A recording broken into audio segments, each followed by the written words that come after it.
Ukisikia viva Machele kiboko yao,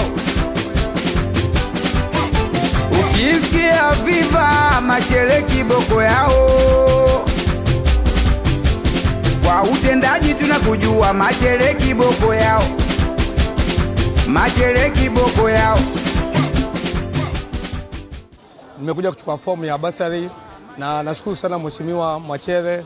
Japokuwa watu wengine wanasema Machele huwa nani, lakini Machele anasaidia watu sana. Ukiangalia hata basari zake anatoa basari ya pesa nyingi kuliko wengine. Akiendelea kuwa mbunge hapa Mvita, watoto wanazidi kusoma. Tunakujua Machele kiboko yao.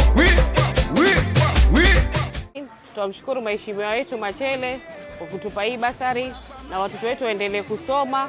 Mwenyezi Mungu ampe umri na afya, amzidishe tamu ya pili pia ingie. Akina baba wote tumemwelewa Machele. Ningependa sana kumshukuru Mheshimiwa Machele kwa hiyo opportunity ambayo anatupea kama vijana ili tuendeleze katika masomo yetu. Kwa Machele mbunge wetu yeye. Machele tupele bungeni, tupele bungeni, tupeleke Machele tupeleke. Nashukuru sana Machele kwa kusaidia watoto wetu. Kuna mali nilikuwa nimepungukiwa kama mzazi, na siku zote naona hizo tamu zote nikikuja kuulizia basari wanapata kwa urahisi.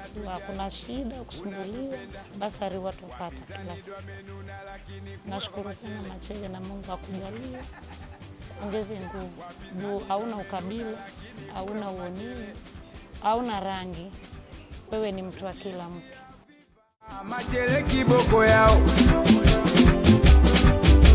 Ukisikia viva Machele kiboko yao. Kuja kuchukua hizi fomu za basari, tunamshukuru sana Mheshimiwa wetu Machele.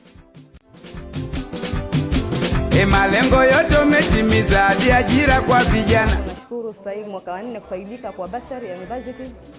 Namshukuru Mheshimiwa Machele kwa usaidizi wake, watoto wangu wanasoma wanafaidika. Tumekuja hapa kwetu Ganjoni kwa chifu kwa sababu hii basari ya wanafunzi ambao ni wa college na university. Tumefurahia maana Mheshimiwa wetu ametuboost mahali ambapo hatungeweza kufikia. At least tunafurahi maana ametuongezea kitu mfukoni, watoto wetu waweze kuendeleza masomo yao. Bungeni tupeleke. Students, I'm here for the bursaries. The exercise is smooth. I've gotten my documents. I'm so glad. I appreciate Honorable Machele for issuing these bursaries. At least we are guaranteed that our education is secured. Sana viva, sana Machele, vijana wasome.